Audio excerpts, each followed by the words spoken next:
Jesus Christ, the living cornerstone, crucified and risen to redeem us. We adore and worship Him alone. 로마서 12장입니다. 로마서 12장 1, 2절 다 같이 일어나서 하나님의 말씀 봉독하겠습니다. 로마서 12장 1, 2절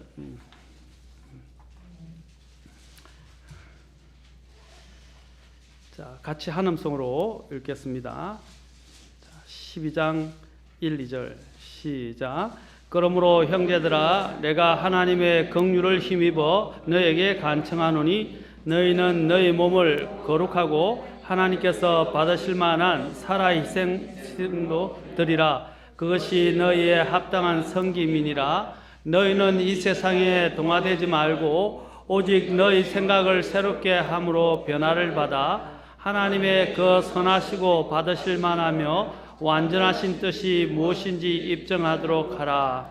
기도하겠습니다. 하나님, 오늘 이 시간 또 주의 말씀을 높이시고 주님이 우리를 인도하신 목적대로 또한 말씀해 주시기를 원합니다. 우리로 듣게 하옵시고 주님이 또한 이것을 통해서 우리를 사용하시고 또한 영광 받으시기를 원합니다. 예수님의 귀한 전함을 받들어 기도합나이다. 아멘. 앉으시겠습니다. 자, 우리가 하나님께서 받으시는 산 희생물이 되어야 하지만 무엇보다도 하나님께서 우리가 하나님의 뜻을 입증하기 위해서 해야 할 일이 무엇인가에 대해서 우리가 살펴보고 있습니다. 자, 그 중에서 우리는 하나님의 뜻을 입증해야 하는데 입증하기 위해서는 우리가 긍휼을 힘입어야 하고 또한 우리의 먼저 몸을 드려야 한다고 그랬습니다. 그리고 몸을 드리고 그 다음에는 이제 생각이 변화를 받아야 한다라고 했습니다. 근데 몸은 어떤 몸을 드려야 한다고 했습니까? 하나님께서 받으실 만한 몸, 그리고 살아있는 희생물로서 우리의 몸을 드려야 한다라고 말씀드렸습니다. 자, 거룩하고 하나님께서 받으실 만하고 살아있는 몸을 하나님 앞에 드려야 한다. 그 다음에 이제 우리가 이렇게 몸을 드리고 두 번째는 우리의 생각을 드려야 한다라고 말씀드렸습니다. 생각을 드릴 때 생각을 새롭게 함으로 변화를 받아야 되는데 우리의 생각을 어떻게 해야 새롭게 변화를 받을 수 있다고 했습니까? 성령님의 인도함을 받는, 성령님에 의해서 인도함을 받는 생각을 드려야 한다고 그랬습니다. 그런데 성령께서 우리를 인도하시고 성령이 진리의 성령으로서 하나님의 마음을 제일 잘 알고 계시고 하나님의 뜻을 헤아리시는 분이시로서 우리가 성령의 인도하심을 받게 될 때 하나님 앞에 하나님이 원하시는 대로 우리가 순종하면서 주님을 영광스럽게 할 수 있게 되고 또한 하나님의 뜻을 발견할 수 있겠다고 됐습니다. 그러면 성령께서 우리를 인도하시기 위해서 사용하시는 도구가 무엇입니까? 성령께서 사용하시는 도구는 첫째 하나님의 말씀이라고 말씀드렸습니다. 왜냐하면 진리의 성령께서 우리를 진리 가운데로 인도하시기 때문입니다. 전에도 말씀드렸지만 하나님의 말씀은 우리의 주관하고 바꿀 수 없고 하나님의 말씀을 또한 우리의 경험과 대체시킬 수 없습니다. 경험으로 많은 사람들의 신앙생활의 잘못이 무엇이냐면 우리 하나님의 말씀을 우리의 경험이나 심지어는 우리의 주관적인 생각이나 또 우리가 갖고 있는 어떤 우리가 별다른 우리의 인간의 경험에 따라서 지혜에 따라서 하나님의 말씀을 자꾸 대체시키려 한다는 것입니다. 또한 하나님의 말씀을 대체시키는 큰 적이 있는데 그것은 뭐냐면 인간의 또한 전통이라고 할 수 있습니다. 전통이나 유전이라고 할 수 있는데 인간의 그런 전통 또한 하나님의 말씀에 배치될 때에는 우리는 하나님의 말씀을 따라야 합니다. 오늘 기독교계가 가장 잘못되어진 것이 바로 이런 것입니다.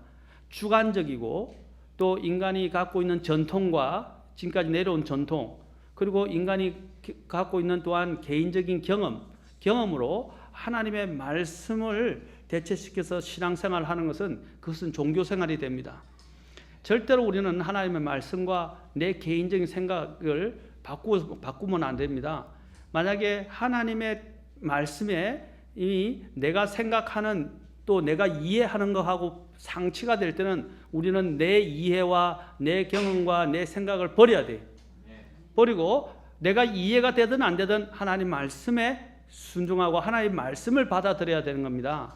그런데 우리는 자꾸 내 경험과 심지어는 내 감정적인 것, 내 생각과 상치가 될 때는 하나님 말씀을 안 받아들이려고 그래요. 그게 불순종하는 사람들 속에 있는 이 죄성 때문입니다. 우리의 육신은 우리 안에 하나님께서 우리가 구원받을 때 새 사람을 주셨지만 그 새 사람은 하나님을 따르려 하지만 아직도 여전히 우리가 갖고 있는 이 육신은 구원을 받았음에도 불구하고 이 육신이 죽어서 처리되지 않은 상태에 있게 되면 이 육신은 성령을 대적하게 되어 있다고 갈라디아서 5장에서 말씀하고 있습니다. 육신은 성령을 서로 대적하면서 반목하게 됩니다. 그런데 우리가 자꾸 육신에 속한 것을 따르게 되면 그 육신은 어디서 나온 거냐면 바로 우리의 옛사람 죄성에 속한 것들이고 또 그것은 하나님을 기쁘시게 할 수도 없고 하나님을 따를 수도 없다는 것입니다. 복종할 수도 없다는 것입니다. 그럴 때 육신이 하나님의 성령의 말씀 또한 성령이 인도하시는 그 뜻에 반할 때는 어떻게 해요? 버려야 한다는 것입니다. 버려야 한다는 겁니다. 그래서 그러면 성령의 뜻을 어떻게 아까 말씀을 통해서 우리가 검증해야 합니다.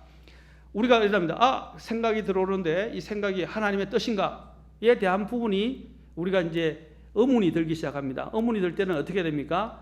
그것이 정말 성령이 주시는 것인지 마귀가 주는 것인지 아니면 내 안에 있는 육신이 죄의 속임수에 의해서 나오는 것인지를 확인하기 위해서 어떻게 해요? 성경으로 들어가서 성경 말씀에 주의를 기울여야 됩니다. 왜냐하면 말씀드렸죠. 진리의 성령이 오시면 너희를 진리 가운데로. 성경의 저자가 누구입니까? 성령님이십니다. 성령님이 성경에 절대로 반하는 가운데서 우리를 하나님의 뜻이라고 하면서 우리를 인도하지 않는다는 것입니다. 그러니까 우리는 성경에 항상 비추어 봐야 돼요. 이걸 영적 검증이라고 할 수 있어요. 우리는 영적으로 하나님의 말씀을 가지고 내 생각이 심지어 내가 하나님의 뜻이라고 생각하는 것조차도 비추어 봐야 됩니다. 비추어 봐야 돼요. 많은 사람들이 가장 큰 신앙적 실수를 하는 게 뭐냐면 저는 수도 없이 봤어요. 자기 생각이 들어오면 이것이 하나님 뜻이라고 이야기하면서 하나님 말씀을 자기들이 끌어들여서 자신들의 뜻을 성취하기 위한 하나의 수단으로 삼는 것입니다. 그렇죠? 이제 구약의 예를 하나 들어드린다면 여러분들이 잘 알고 있는 북왕국 이스라엘과 남왕국 유다로 나눠졌을 때 북왕국 이스라엘 사람들이 어떻게 했습니까? 하나님이 기뻐하지 않는 예루살렘 외에 두 곳에다가 성전을 하나님을 경배할 수 있는 장소를 만들어서 그곳에서 하나님을 경배하게 만듭니다. 그렇죠? 그래서 경배하게 만들고 그 다음에 뭐냐면 송아지를 가지고 그렇죠? 우상을 만들어 놓고 우상을 만들어 놓으면서 이걸 뭐라고 부르치냐면 너희가 섬기고 너희가 경배하는 여호와다. 또 이집트에서 이끌어내신 여호와다라고 이야기합니다. 그것은 출애굽기에도 일어났지만 동일하게 사마리아 시대도 일어났던 것이 북왕국 이스라엘 시대도 일어났습니다. 그들은 뭡니까? 자신들이 원하는 방식으로 하나님을 섬기면서 하나님의 이름만 갖다 놓고 그것이 너희를 인도해내신 하나님이고 너희가 그 하나님을 지금 여기서 경배한다는 거예요. 하나님은 예루살렘에서 경배하라고 그때는 말씀하셨지 다른 두 곳에서 따로 만들어서 하나님께 경배하라고 말씀하시지 않았다는 겁니다. 우리의 신앙생활 가운데도 마찬가지예요. 하나님이 말씀하신 것을 따르지 않고 내가 원하는 그 바를 거기다가 하나님의 말씀을 끌어들여서 그것을 합리화시키고 정당화시키고 또한 하나님께 경배하려고 한다는 것입니다. 그것은 옳지 않습니다. 그것이 무엇이든 간에 우리는 하나님의 뜻에 복종하는 것이 가장 궁극적으로 우리에게 복을 가져다 주는 것이고 또 하나님을 영광스럽게 하는 것입니다.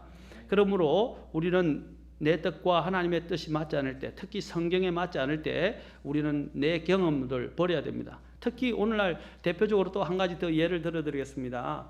이제 예를 들면 여러분들이 알고 있는 여자 목사 같은 경우도 여자 목사, 성경에 여자 목사가 없어요. 성경에 나오는 데가 없어요.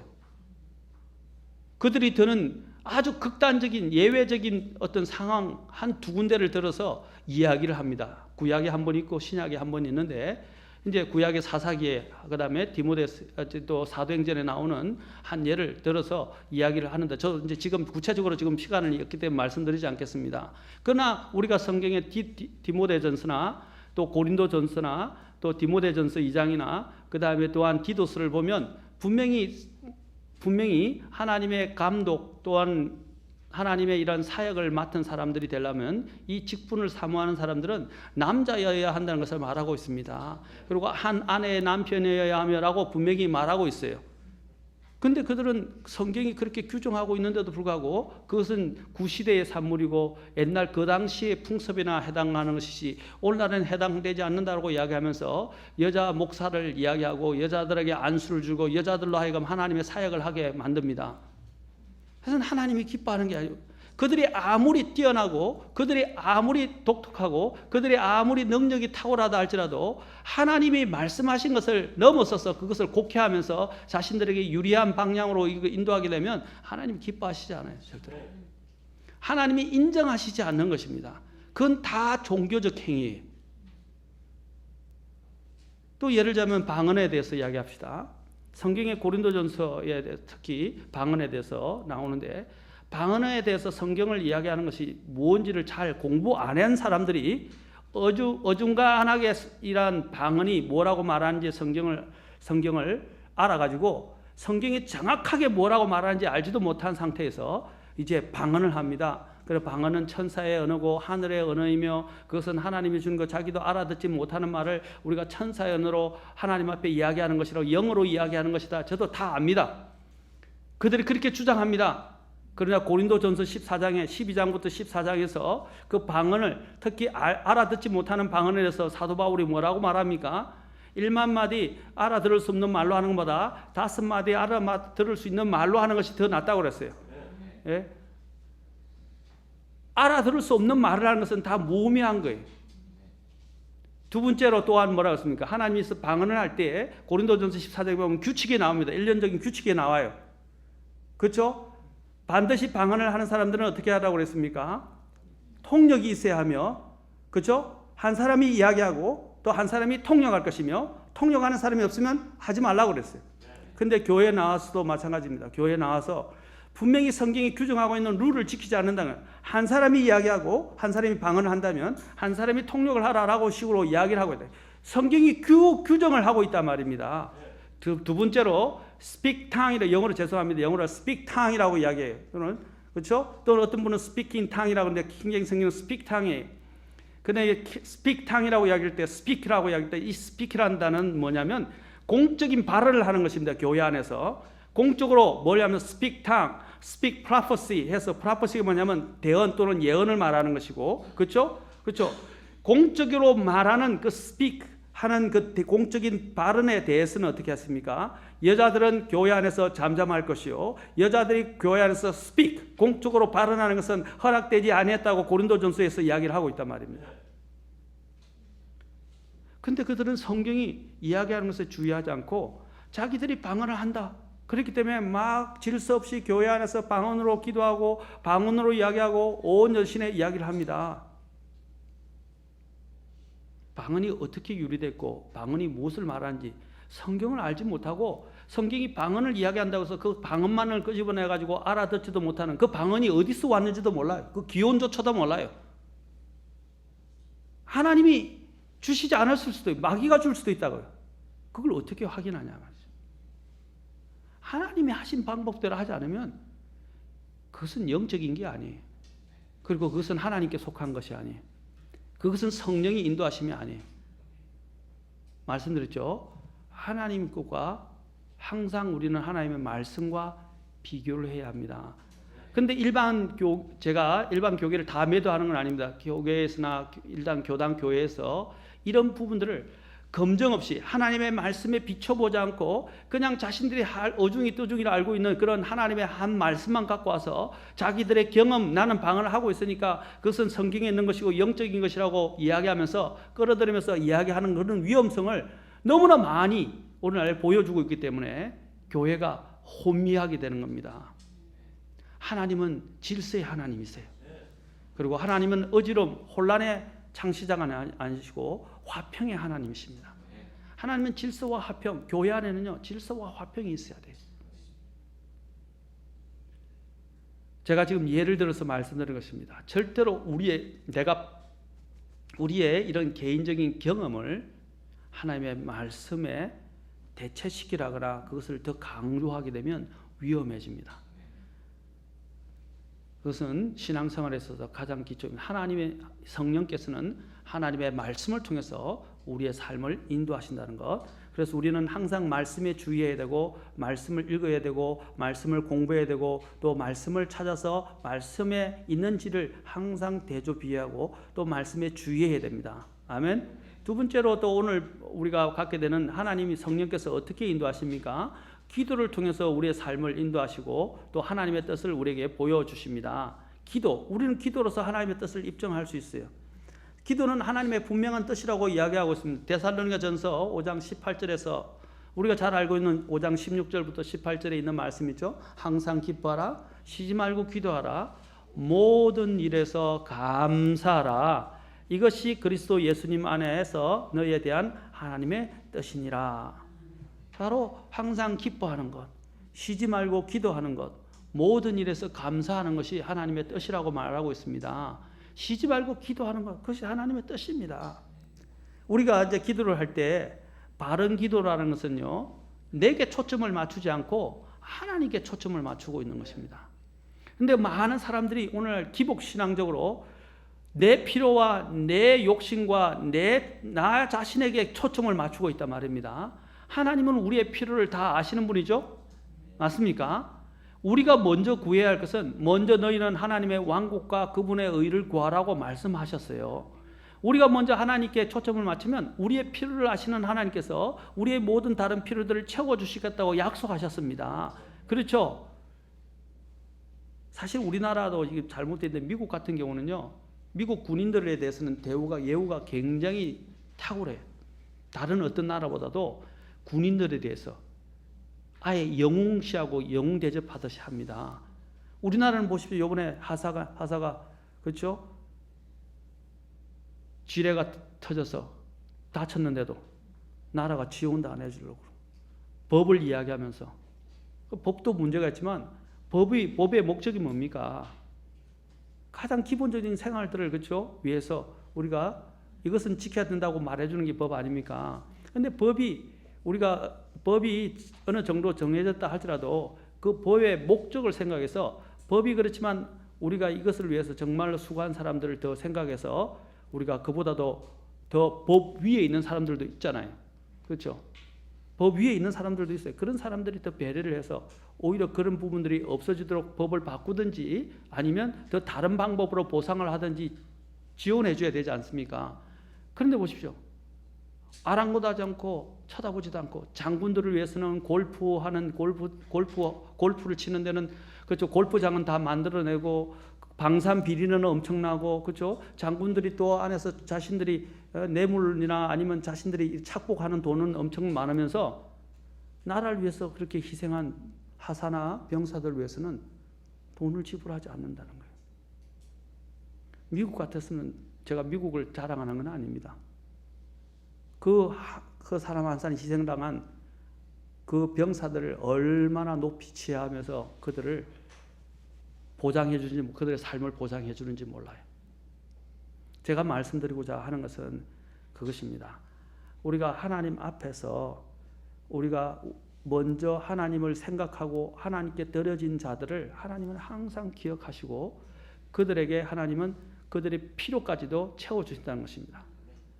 그렇죠? 우리가 마찬가지죠. 나라를 위해서 있으면 그 사람들을 부양할 가족들을 나라가 책임져야 돼요.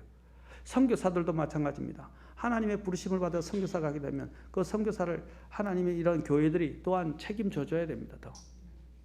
맞습니까? 또 마찬가지예요. 목회자도 마찬가지예요. 목회자가 하나님 앞에서 최일선에서 부르심을 받아서 일하면 목회자의 삶을 책임지는 것이 교회가 해야 할 일입니다. 그렇죠? 그런데 오늘날은 이상하게 돼요. 목회자는 목회자고 우리는 우리로 이런 식으로 생각하는 그런 이기적인 발상들이 어디서 나온 것입니까? 이것은 신앙을 잘못 알고 있기 때문입니다. 우리는 하나님께 먼저 초점을 맞추고 하나님을 위해서 일하게 되면요, 하나님은 반드시 그 사람을 모든 필요, 개인적인 필요까지 채워주시는 분이십니다. 한번 경험해 보세요. 하나님이 얼마나 놀라우신 분인지. 기도라는 것은 나를 신뢰하는 것이 아니라 하나님을 신뢰한다는 고백입니다. 또한 기도는 우리의 필요를 하나님의 필요에 맞추는 것입니다. 나의 필요에 하나님이 나의 필요에 맞추는 게 아니라 우리가 하나님의 필요에 맞추는 거예요. 기독교와 다른 종교의 차이점이 무엇입니까? 자, 종교인들과는 완전히 다른 것입니다. 다른 종교는 자신의 뜻과 소원의 필요에 초점이 맞춰져 있고 그것에 집중되어 있습니다. 그러나 하나님을 바르게 믿는 성도들은 하나님의 뜻과 하나님이 원하시는 바 그리고 하나님의 왕국과 그분의 의와 그분의 필요에 우선적으로 초점을 맞추고 구하게 됩니다. 만약 우리가 우리 자신의 필요와 욕구만을 충족시키기 위해서 기도한다면 그것은 기독교 신앙의 본질을 잃어버린 것이 되고 기복적이라는 비난을 면할 수가 없게 되는 것입니다.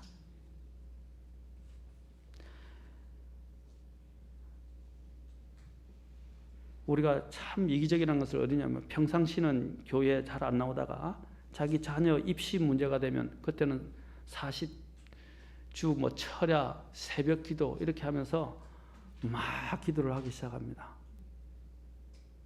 평상시는 하나님 위해서 일하지도 않아요.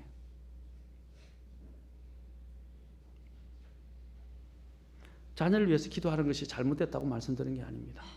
자녀가 서울대학교에 꼭 입학해야 하나님이 기뻐하시는 일입니까? 그게 잘 되는 일입니까?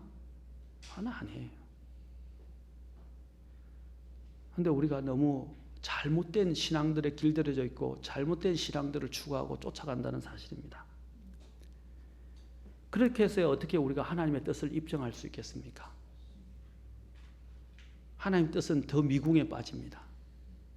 그 사람의 삶은 하나님과 뜻과는 너무 동떨어져 있기 때문입니다.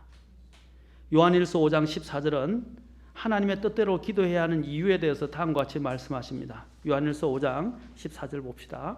요한일서 5장 14절.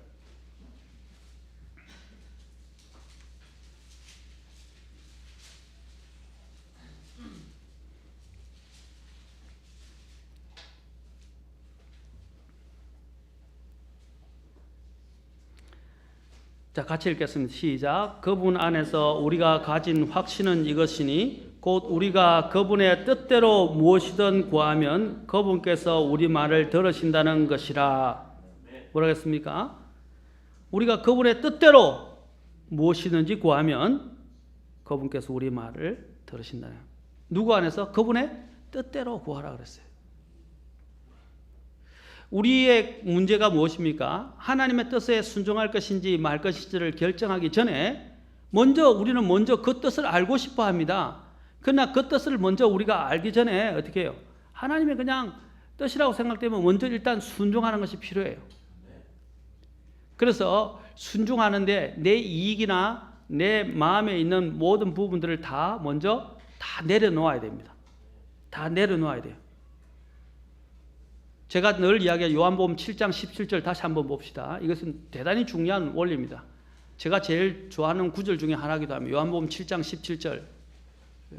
보면 우리가 하나님의 뜻을 구하는 것이 어떻게 해야 하나님께서 그 뜻을 계시해 주시는지 여기서 보여주고 있습니다. 요한복음 7장 17절. 자, 같이 읽겠습니다. 자, 시작. 어떤 사람이 그분의 뜻을 행하려 하면 그 교리가 하나님에게서 왔는지 혹은 내가 스스로 말하는지 알리라. 여기서 하나님께로부터 왔는지 아닌지 알려면 어떻게 해요? 그 교리가 중요한 조건이 있어요. 어떤 사람이 그분의 뜻을 어떻게 한다고요? 행하고자 하면 이 말입니다. 행하려는 뜻이 있는가 하는 것입니다. 행하고자 하는 마음이 있는가 하십니다. 우리는 사실 하나님의 뜻을 행하고자 하는 마음 없이 내가 그냥 필요하다고 생각하고 내가 필요하고 또 나에게는 이것은 절실하다고 생각하니까 그냥 나가서 구하는 거예요. 어떻게 하나님께서 그것을 알게 해주신다고 그랬어요? 너희가 알리라 그랬죠? 그것이 하나님께서 왔는지 내가 스스로 말하는지 알리라 그랬어요. 어떻게 하면?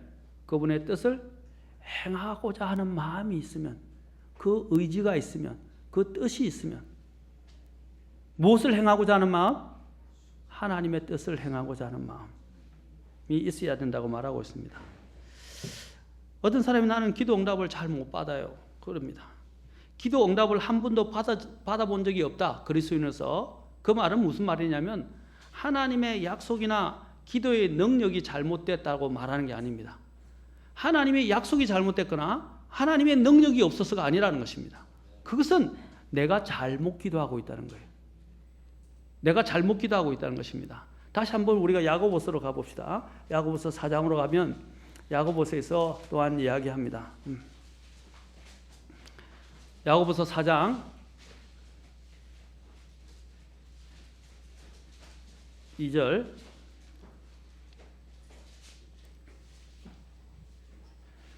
2절과 3절 보겠습니다. 자, 너희가 욕심을 내도 갖지 못하고 죽여서 갖고자 해도 얻지 못하나니 너희가 다투고 싸워도 갖지 못하면 자, 첫째, 기도 응답을 못 받는 이유가 너희가 구하지 아니하기 때문. 두 번째는 뭡니까? 너희가 구하여도 받지 못하면 그것을 너희의 정욕에 쓰려고 잘못 구하기 때문이라. 아까도 말씀드렸죠? 하나님의 약속이 잘못됐거나 하나님이 능력이 없어서 그렇죠? 응답을 못 받는 게 아니라 우리 자신이 뭔가 잘못되었다는 것들을 보여주는 것이에요. 우리 교회 안에서 참 감사한 건 여러분들이 알지만 우리 교회 기도 제목이도 나오지만 기도 정말 응답 많이 받았죠. 한번 헤아려 보셨어요? 저는 자주 헤아려 봅니다. 얼마나 응답을 많이 받았는지. 저와 여러분의 삶에도 응답이 참 많았어요. 그때를 생각해 보세요. 비록 부족하지만 하나님의 뜻을 행하고자 하는 마음을 갖고 기도할 때 주님이 그 뜻을 보여주시고 또한 우리에게 응답해 주신다는 사실입니다. 예수님의 이름으로 기도한다는 것은 그 하나님의 뜻대로 우리가 구한다는 것을 말해주는 것입니다. 우리는 주님과 먼저 친밀함을 유지해야 되고 그리고 하나님의 뜻을 행하고자 하는 마음을 먼저 가져야 합니다. 우리 주님께서도 어떻게 하셨습니까? 겟세바네 동산에서조차도 기도하실 때에 땀이 피가 되도록 기도하시면서 뭐라고 말씀하셨습니까? 아버지여, 아버지께는 모든 것이 가능하오니 이 잔을 내게서 옮기시옵소서. 그러나 내 뜻대로 하지 마옵시고 아버지의 뜻대로 하옵소서라고 기도했습니다. 토마스 아 캠피스 유명한 분입니다. 예수님을 본받아 하는 분을 책을 저술한 분인데 토마스 아 캠피스가 올바른 기도에 대해서 이렇게 말했습니다. 오 주여, 당신이 무엇이 최선인지 아십니다. 모든 일을 당신의 뜻대로 이루소서. 당신이 선택한 것을 당신이 선택한 양만큼 당신이 선택한 순간에 주옵소서. 당신이 원하는 곳에 나를 두시고 적당하다고 생각하는 대로 나를 다루소서. 나는 당신의 손안에 있나이다. 당신의 뜻대로 인도하소서. 나는 무슨 일이든 준비된 당신의 종입니다. 나 자신이 아니라 당신만을 위해서 살기 원합니다. 이렇게 완벽하게 살 수 있기를 얼마나 바라는지요 라고 했습니다. 우리도 마찬가지입니다. 항상 기도할 때 우리가 필요한 것은 내 뜻이 아니라 주님의 뜻대로 하옵소서. 그리고 또한 할 때 주님의 뜻이 아니라면 주님 이것을 이루어 주지 마시고 주님의 뜻이라면 이루어 주시기를 원하고 제가 주님의 뜻을 분별할 수 있도록 도와주십시오라고 하는 그런 항상 마음을 가지셔야 됩니다. 신내교 찬송가 우리가 잘 알고 있지만 397장에 보시면 여러분 보면 내 주여 뜻대로 행하시옵소서 그러죠? 그리고 온 몸과 영혼을 다 주께 드리니 이 세상 고락간 주 인도하시고 날 주관하셔서 뜻대로 하소서. 내 주여 뜻대로 행하. 우리가 찬송도 많이 부르잖아요. 그런데 우리가 찬송과 우리의 삶이 별개예요. 우리의 신앙생활이. 또 하나님의 말씀과 우리의 신앙생활이 별개예요. 그러면 그 신앙은 죽은 신앙이에요.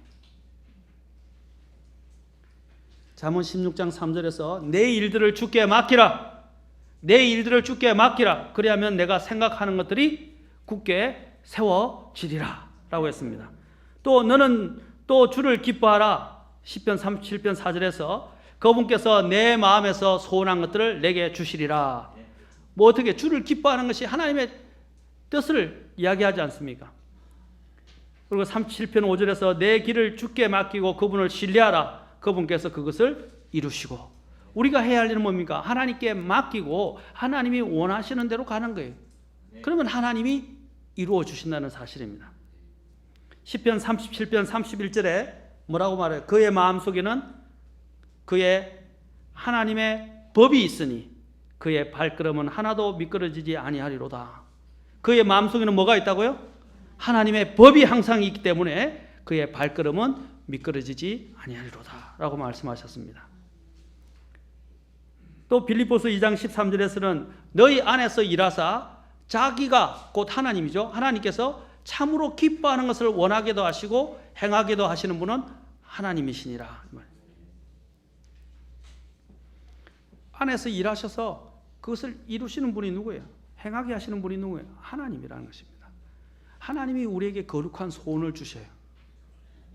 그렇죠? 우리가 그 인도하심을 받아야 된다는 것입니다. 기도는 바로 우리로 하여금 그런 인도하심을 받도록 만들어주는 거예요.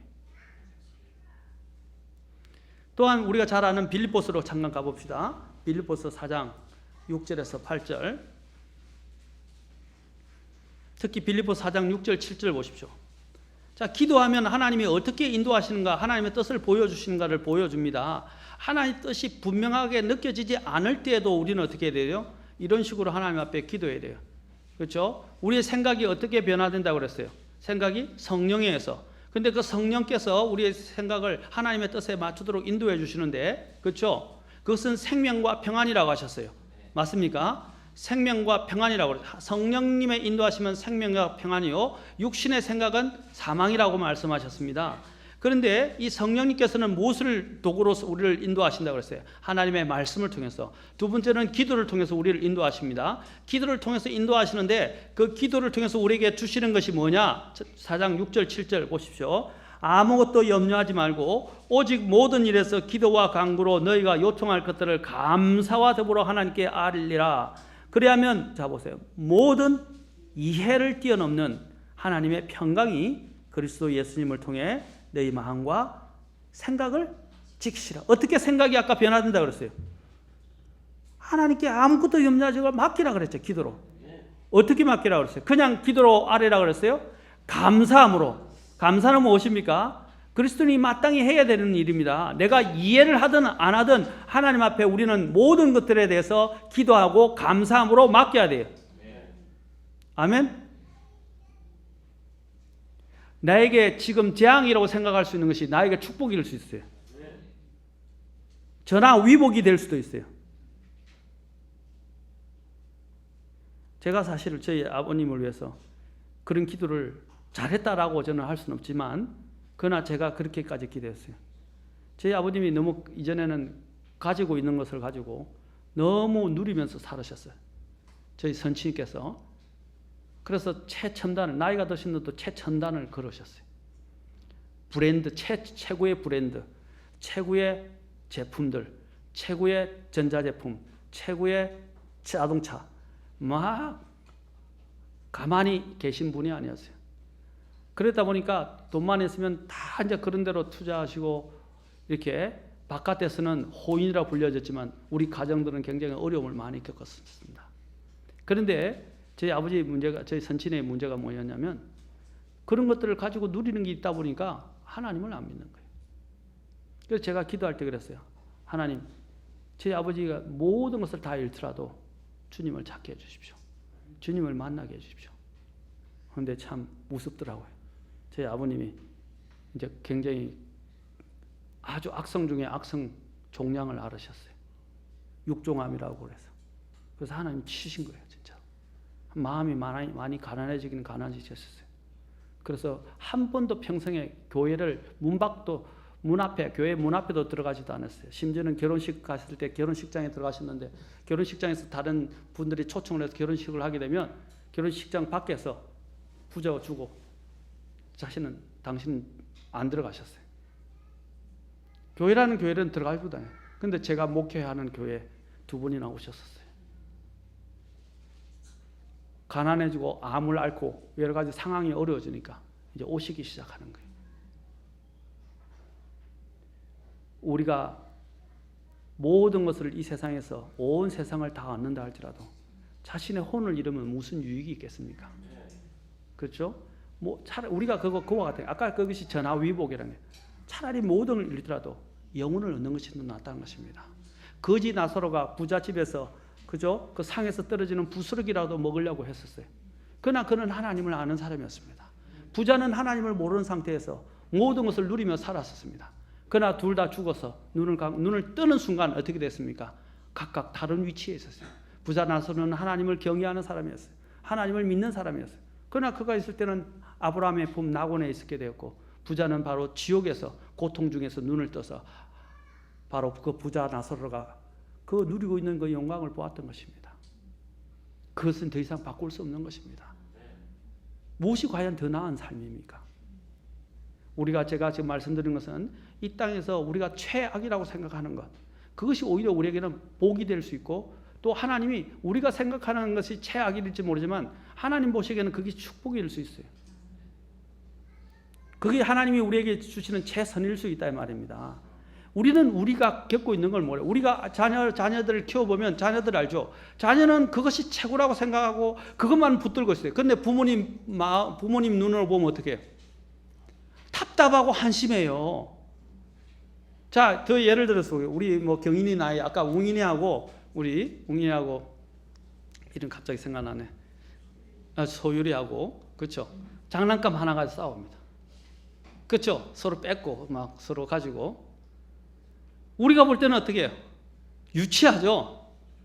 유치합니까 안 합니까? 근데 걔들은 그거 가지고 막 서로 그냥 목숨을 걸 것처럼 울고 그냥 난리예요. 우리가 볼 때는 유치하잖아요. 하나님이 우리를 보실 때도 마찬가지예요. 우리가 붙들고 있고 그것에 목숨을 걸려고 하는 그것들이 얼마나 하나님 보시기엔 유치해 보입니까? 우리가 그것을 놓는 것이 오히려 행복인데도 불구하고 우리는 그것을 붙잡고 안 놓으려고 한다 이 말입니다. 우리의 인생에서도 내가 지금 최악이라고 느껴지는 것이 오히려 더 좋을 수도 있어요. 심지어는 제가 죄송합니다. 우리 아이들은 이제 다 컸지만 우리 아이들이 어렸을 때 특히 큰아이하고 둘째 아이 재밌는 일이 있었어요. 근데 동생의 큰아이가 좀 동생이 달라고 서로 한 물건 때문에 싸우게 되었어요. 또 뭐 좀 달라는데 좀 주면 되거든요. 근데 안 주는 거예요. 끝까지 안 주는 거예요. 그리고 어떻게 해요? 혼나기만 하는 거죠. 근데 이제 동생에게 만약에 큰아이가 양보를 해서 줬더라면 어떻게 됐겠어요? 네, 자기는 잃는 것처럼 보이지만 아빠가 더 좋은 걸 갖다 준다 이 말이에요. 더 좋은 걸 주려고 마음을 갖고 있었어요. 안 주는 거예요. 그 순간의 감정에 빠져서 그 순간에 그 갖고 있는 그것에 대한 그 현실적인 이 손에 쥐는 것 때문에 결국 아빠가 더 좋은 것을 줄 수 있는데도 그 영광을 잃어버리는 거예요. 그럼 어떻게 합니까? 지가 이제 그거 갖고 매도 맞겠지만 그거 갖고 가면 동생에게 더 좋은 게 간다고요. 맞습니까? 제가 이제 우리 아이들 또 집에 가서 아빠 왜 그런 이야기 하셨어요? 하지 말아요. 어린 시절 이야기한 거예요. 지금은 안 그래요. 어린 시절 때. 마찬가지로 우리가 하나님 앞에서 우리가 붙들고 있고 이것이 최선이라고 생각하는 것조차도 하나님의 눈에는요, 그게 최선이 아닐 수 있어요. 그리고 하나님의 뜻에 반한다고 생각할 때는 어떻게 해요? 내려놓으라 이 말입니다. 기도하는 가운데 내려놓으십시오. 그래서 하나님이 우리에게 뭘 먼저 주십니까? 기도하는 가운데 우리 자신들을 하나님의 뜻에 맞추면서 내려놓기 시작하면 하나님의 뜻이 보이기 시작해요. 그리고 하나님이 제일 먼저 그 뜻이 보이지 않더라도 하나님의 뜻일 때 보여주시는 것이 뭐예요? 아까 여기죠. 너희 마음과 생각을 하나님의 평강으로 지키신다는 겁니다. 아멘. 평강이 내 마음을 주장하기 시작해요. 그것은 세상이 줄 수 없는 거예요. 세상이 빼앗아 갈 수도 없는 거예요. 그 평강이 막 옵니다. 심지어는 죽음의 자리에 왔는데도 죽음이 두렵지 않고 평강이 내 마음을 인도한단 말입니다. 아멘. 아무리 폭풍과 그 세계 닥쳐와도 그 평강이 나를 주장한단 말입니다. 그 평강을 여러분이 경험하셔야 돼요. 그 평강은 그겁니다. 너가 하나님의 뜻 안에 있고 하나님이 그 길 가운데서 너를 인도하신다는 거예요. 어떤 이제 제가 이 평강과 관련해서 더 쉽게 또 재밌는 이야기를 말씀드릴게요. 특히 청년들 연애할 때 되면 저 사람이 나에게 주신 사람이라고 자기 눈에 맞아가지고 막 저 사람을 위해서 기도합니다. 금식도 하고 저 사람을 내게 달라고. 그러면 저 사람이 하나님 뜻이 맞습니다. 저한테 청년 중에 그런 사람도 있어요. 목사님, 저 자매가 하나님 뜻입니다. 제가 기도했는데 하나님이 평강을 주셨습니다. 딱 했는데 보니까 몇 번 차해가지고 더 이상 서로 교제할 수 없게까지 되었어요. 그런데 자기 혼자 평강하다고 그러는 거예요. 자기 혼자 하나님의 뜻이라고 이야기해요. 제가 그랬어요. 그런데 어떤 사람은 또 기도를 하는데 어떤 마음이냐면 마음에 평안이 없어요. 저 사람 누구 다른 사람 만날까? 다른 사람하고 또 결혼할까? 불안을 해요. 제가 그랬어요. 뭐라 그러냐면 하나님의 뜻이면 어떻게 하든 하나님이 주실 것이다. 그런데 네가 불안해하고 네가 만약에 그 불안 때문에 떨고 있다면 그건 하나님 뜻이 아니고 하나님 주신 자매가 아닐 수 있다고 제가 이야기했어요. 그런데도 눈이 그게 완전히 꽂혀서 더 이상 볼 수가 없는 거예요. 그런데 막 계속 붙잡으려면 할수록 더 멀어져 가고 더 마음은 불안해져 가는 거예요. 그런데 못 깨달아요. 이야기해줘도 못 깨달아요. 이미 눈이 어두워져 가지고 못 깨달아요. 마음의 평안도 잃어버렸어요. 그러다 보니까 신앙이 더 엉망이 되어버리는 거예요. 신앙생활들이. 저는 초신자들이, 특히 청년들 초신자들이 연애를 안 하면 좋겠어요. 어른들도 마찬가지예요. 왜 그러냐? 초신자들이 제일 먼저 하는 것은 하나님을 아는 것이 필요해요. 그런데 이 연애하는 것들이 들어오기 시작하면요, 이 연애 때문에 하나님에 대한 신앙도 다 잃어버리더라고요. 결국에는 하나님이 기뻐하시지 않는 결혼까지 들어가게 되더라고요. 우리는 먼저 하나님을 알고 하나님을 신뢰하면 하나님이 그 사람의 가장 필요한 배우자까지도 주십니다. 아멘? 그렇죠? 그걸 우리는 알아야 됩니다. 우리 특히 청년들 아시겠습니까? 적극적으로 또 자신이 원하는 바를 구하지 말고 기다리고 기도하고 맡기세요. 아까도 말씀드렸죠? 하나님의 평강이 그리스도 예수님, 어떤 평강이나 모든 이해를 뛰어넘는 하나님의 평강이 그리스도 예수님을 통해 너희 마음과 생각을 지키시리라. 그리고 또한 우리가 하나님의 뜻을 알기 위해서 우리 안에 있는 하나님 앞에 혹시 더러운 것이나 하나님 앞에 적절하지 않은 것이나 부적절한 것이 있는지를 우리는 살펴보아야 됩니다. 그것이 이제 시작하는 거예요. 하나님 뜻을 알아가기 위한 첫 단계, 첫 발을 떼는 것과 같은 것입니다. 만약에 내 안에 무슨 죄가 있다면 빨리 해결하셔야 돼요. 그래서 우리는 하나님 앞에 그 뜻을 해결하기 위해서 시편 51편 10절과 같은 기도를 드릴 필요가 있을 것입니다. 같이 한번 읽고 오늘 정리하겠습니다. 시편 51편 10절. 다음 시간에 우리가 이제 마지막으로 이제 순종과 관련해서 하고, 제가 이 시리즈를 마치면 이제 성경 강해를 수요일날 여러분 성경 강해가 아니라 성경 본문 설교를 할 겁니다. 곧 성경책을 아마 장별로 하지 않을까 생각됩니다. 이제 시편 51편 10절.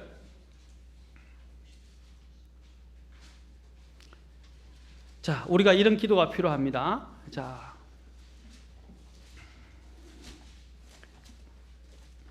다 찾으셨나요? 51편. 자, 가장 하나님 앞에, 자, 시작. 오 하나님이여, 내 안에 깨끗한 마음을 창조하시고 내 속에 올바른 영을 새롭게 하소서. 그리고 12절에 보면 주의 구원의 기쁨을 내게 회복시켜 주시고 주의 자유로운 영으로 나를 더 받쳐 주소서. 그래서 우리가 하나님 앞에 나아갈 때, 기도할 때도 하나님 뜻을 여러분이 입증하고 알기 위해서는 먼저 하나님 앞에 아무것도 염려하지 말고 기도하지만, 그와 함께 우리는 먼저 하나님이여 내 안에 깨끗한 마음을 창조하시고 내 속에 올바른 영을 새롭게 하옵소서라고 우리가 기도할 필요가 있습니다.